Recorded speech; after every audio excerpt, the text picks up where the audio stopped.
పెళ్లి కుదిరిన తర్వాత అబ్బాయి అమెరికాలో ఉంటాడు, అమ్మాయి ఇక్కడ ఇండియాలోనే ఉంది. కుదిరిన తర్వాత ఒక రోజు అమ్మాయి ఫోన్ చేసి అబ్బాయితో మాట్లాడుకుంటారు కదా, ఇక స్టార్ట్ చేశారు. మాట్లాడుకుంటుంటే అబ్బాయిని అడిగింది అమ్మాయి, ఏం చేస్తున్నారు మీరు, ఏంటి పరిస్థితి అని అంటే, లేదే ఉద్యోగంతో పాటు నేను ఇంకో బిజినెస్ కూడా చేస్తున్నానని అబ్బాయి అన్నాడు. అనగానే వెంటనే అమ్మాయి, ఏది కొంపదీసి మా ఇంటి పక్కనోడు చేసి వదిలేశాడు అదే నాన్న అంది. అరే ఏంటి, ఏం వదిలేశాడు మీ ఇంటి పక్కనోడు చేసి అని అంటే, ఏదో నెట్వర్క్ బిజినెస్ అంటే అది చేసి వదిలేసాడు, నువ్వు కానీ అది చేస్తున్నావా అని.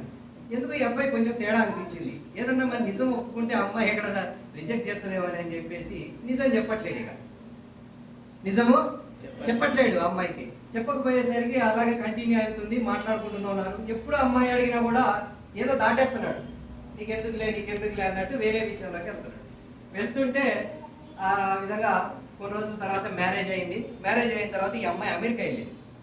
ఎక్కడికి వెళ్ళింది? అమెరికా వెళ్ళిన తర్వాత ఒక రోజు ఇద్దరు కలిసి హనీమూన్ వెళ్దామని ప్లాన్ చేసుకున్నారు. అమ్మాయి అబ్బాయి ప్లాన్ చేసుకొని ఎయిర్పోర్ట్కి వచ్చారు, ఫ్లైట్ ఎక్కిన తర్వాత వీళ్ళిద్దరికి కూర్చోగానే వెంటనే ఎయిర్ హోస్టెస్ వచ్చి డోర్స్ క్లోజ్ చేసి చెప్తాను. అరే అదేంటి, ఎవరు ఇంకా ఫ్లైట్ నిండలేదు, మన ఇద్దరికే డోర్స్ క్లోజ్ చేసేస్తాను ఏంటంటే, నేనే బుక్ చేసే ఫ్లైట్ అని అబ్బాయి అన్నాడు. ఏది నువ్వు నన్ను ఇంప్రెస్ చేస్తాను, ఎంత సాహసం చేస్తున్నావా, ఉన్న ఆస్తులని నువ్వు అమ్మేసి ఇది చేస్తున్నావా, నాకు అంత ఏం అవసరం లేదు అని అమ్మాయి అని. లేదు అదేం లేదు, మరి ఎలా నీకు ఇంత డబ్బు ఎక్కడి నుంచి వచ్చింది, ఫ్లైట్ బుక్ చేసేంత డబ్బు ఎక్కడి నుంచి వచ్చింది అని అంటే, అప్పుడు ఆ అబ్బాయి అంటాడు, నీకు అప్పుడు ఆ మెథడ్ చెప్పే కదా నేను బిజినెస్ చేస్తున్నానని అని అంటే, ఏంటిది ఆ బిజినెస్ అని అంటే, అదే నీ ఇంటి పక్కన చేసి వదిలేసాడు చూడు, అదే బిజినెస్ నేను పట్టుకున్నాను. అర్థమైందా? వాళ్ళ ఇంటి పక్కనోడు ఏం చేశాడు? వదిలేశాడు. పట్టుకున్నాడు ఏమైండు? ఫ్లైట్ లో తిప్పుతున్నాడు. అది అర్థం, పట్టుకోవడంలో అంత గొప్పతనం ఉంది.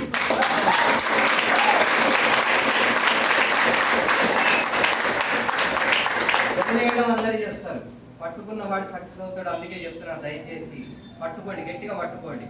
ఏదైతే మీకు ఇవాళ అవకాశం వచ్చింది అని అంటే, ఇవాళ ఊరికినే రాలేదు ఇక్కడ, మీకు అర్థమవుతుందా? ఏదైతే ఇక్కడ కొత్త వాళ్ళు కూర్చున్నారో మీరు ఎవరో నాకు తెలియదు. నేను ఒకటే విషయం చెప్తాను, మీరు ఏదైతే ఇక్కడికి వచ్చి ఎందుకు కూర్చున్నారు అంటే, గత 6 నెలల క్రితం నుంచి మీరు ఏదో ఒకటి చేయాలని ఆలోచన చేశారు. అందుకు ఆలోచన చేశారు కాబట్టి మీ అప్లైని మీ ఇంటికి పంపాడు. Yes or no? నమ్ముతారు నమ్మరా? మీరు ఆలోచన చేశారు ఏదో ఒకటి చేయాలి అని. అది ఇవాళ మీ ఇంటి దగ్గరికి మీ అప్లై రూపంలో పంపించాడు. ఎవరు? భగవంతుడు పంపించాడు. అందుకే నమ్మండి అని చెప్తున్నాను ఏదైనా సరే. ఎందుకనంటే ఎంత సింపుల్ వ్యాపారం అంటే వెస్టీజ్ అనేది. సపోజ్ ఒక విషయం చెప్తాను, ఇవాళ బాగా చదువుకున్న వ్యక్తి చదువుకొని ఉద్యోగాలు చేసి డబ్బు సంపాదిస్తున్నాడు. మరి చదువు లేనివాడి పరిస్థితి ఏంటి? నాలంటోడి పరిస్థితి, రైట్? బాగా డబ్బున్న వ్యక్తి డబ్బు సంపాదించి ఏదో పెట్టుబడి పెట్టి వ్యాపారాలు చేస్తున్నాడు, డబ్బు సంపాదిస్తున్నాడు. మరి డబ్బు లేనివాడి పరిస్థితి ఏంటి? నాలంటోడి పరిస్థితి. ఏం చేయాలి? వీళ్ళిద్దరికీ వెస్టీజ్ ఉపయోగపడుతుంది. ఏదైతే చదువు లేదో, ఏదైతే డబ్బు లేదో, వీళ్ళకి వెస్టీజ్ అనేది ఉపయోగపడుతుంది. అందుకే చెప్తున్నా, నా లాంటి వాళ్ళు ఎవరైతే పేదరికంలో ఉన్నాను అని అనుకుంటారో, మీ అందరికీ వెస్టీజ్ అనేది ఒక వరం లాంటిది.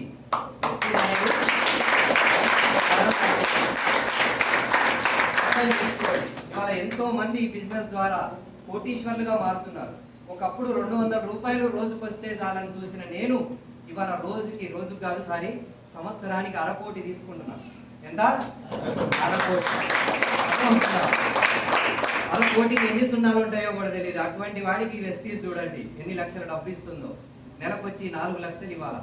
గత నెల మీరు చూసుకుంటే 4,06,000, ఈ నెల చూసుకుంటే 4,44,000, దాదాపు 40,000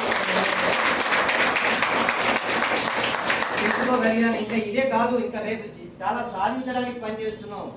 రేపు నెక్స్ట్ కార్, ఇప్పుడు ఒక కారు తీసుకున్నాను, రేపు 2వ కారుకి సిద్ధంగా ఉన్నా. 75 లక్షలు స్టార్టింగ్ 75 కాదు 87 లక్షలు starting price range rover car.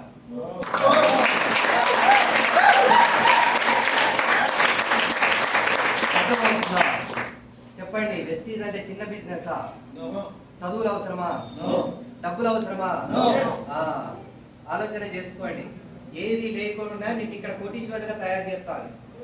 ఇలా చదువుకున్న వాళ్ళు, పెద్ద ఉద్యోగాలు చేసే వాళ్ళు ఎందుకు ఇక్కడే ఉన్నారు మన ముందే. గవర్నమెంట్ ఎంప్లాయీస్ ఇవాళ ఈ బిజినెస్ టేకప్ చేస్తున్నారు.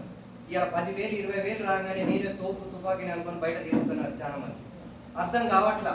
ఎందుకనంటే ఎందుకు చెప్తున్నానంటే అర్థం చేసుకోండి. గతంలో 10 సంవత్సరాల క్రితం, జాగ్రత్త వినండి, గతంలో 10 సంవత్సరాల క్రితం మీకు ఇంట్లో ఖర్చులకి 10,000 రూపాయలు ఉంటే మీకు నెల సరిపడా సరిపోయేది. అవునా కదా? 10,000 రూపాయలు. ఇవాళ కనుక మీరు గమనిస్తే ఇవాళ కనీసం 50-60 వేలు లేనిది మీకు అది నడిచే పరిస్థితి లేదు. ఎస్ఆర్నో? ఇంకా సిటీలో ఉన్న వాళ్ళు అయితే నెలకొచ్చి ఇద్దరు భార్యాభర్తలు కష్టపడితేనే ఆ జీవితం గడిచేటట్టున్నది సిటీలో ఉన్న వాళ్ళ పరిస్థితి. ఇవాళ ఎందుకు సింపుల్గా చెప్తున్నా, ఇక్కడ వ్యవసాయం చేసే వాళ్ళు ఉంటే కనుక ఒక 5 ఎకరాల భూమి మీకు సొంత భూమి ఉంటే 5 ఎకరాలు మీరు భూమి మీద కూడా ఇద్దరు పిల్లల్ని చదివించలేని పరిస్థితుల్లో ఇవాళ ఉంది. ఎస్ఆర్నో? ఉన్నారా వ్యవసాయం చేసేవాళ్ళు? రైట్. మాలాగా, మా తాతలాగా. రైట్? అర్థమవుతుందా? 5 ఎకరాల భూమి మీద ఇద్దరు పిల్లల్ని చదివించలేని పరిస్థితిలో ఉంది. మరి ఇప్పుడే ఇలా ఉంటే రేపు రాబోయే 10 సంవత్సరాల తర్వాత పరిస్థితి ఏంటి? 10 సంవత్సరాల తర్వాత మీకు ఎంత డబ్బు అవసరం అవుతుంది? ఆలోచనలో ఉందా? ఆలోచనలో ఉందా? Good morning. Good morning. ఆలోచించగలిగితే నెలకి 1,00,000 రూపాయలు మీ జేబులో ఉంటేనే మీరు హ్యాపీగా ధైర్యంగా తిరగలుగుతారు. లేదంటే సలాములు చేసుకుంటా మనము సత్తుకుపోయి బ్రతకాల్సిన పరిస్థితి ఉండబోతుంది. ఎందుకు చెప్తున్నాను అంటే ఇవాళ మీరు కనుక చూసుకుంటే చదువుల కోసమే లక్షల్లో ఖర్చు పెడుతున్నారు. ఎస్ఆర్నో? పెద్ద పెద్ద క్యాంపస్లలో వాళ్ళకి సంవత్సరానికి వచ్చి ఈజీగా 5 నుంచి 6 లక్షల పైన ఇవాళ సంవత్సరం ఫీజులు కడుతున్నారు. మరి 10 సంవత్సరాల తర్వాత ఎలా ఉండబోతుంది? అర్థమవుతుందా? ఈ ఆలోచన ఉంటే భయం స్టార్ట్ అవుతుంది. ఎవరికైతే భయం స్టార్ట్ అవుతుందో అప్పుడు వెతుకుతున్నారు, అవకాశం కోసం వెతుకుతున్నారు. ఎస్ఆర్నో? అవకాశం